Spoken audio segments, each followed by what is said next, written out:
সনাতন ধর্মে বলি প্রথার নামে, ভক্তের নামে এক ক্রূরতা, এক হিংস্র। মা কালীর সামনে নাকি বলি দিলে মা কালী খুশি হন। কি করে মা কালী খুশি হতে পারেন? যে মা এই জগৎ জননী, যেই জগতের মা, যে প্রতিটি জীবের মা, সে মা কি করে নিজের সন্তানের বলি নিতে পারে? কখনো পারে?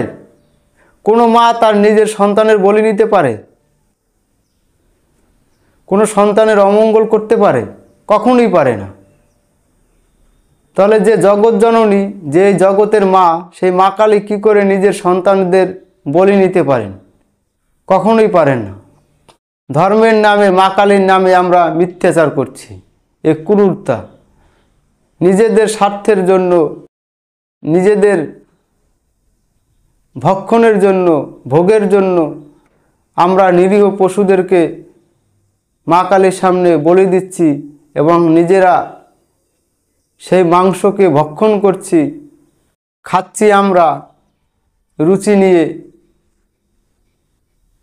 সেই নিরীহ জীবের মাংসপেশিকে। আর দোষ দিচ্ছি মা কালীর, যে মা কালী বলেছেন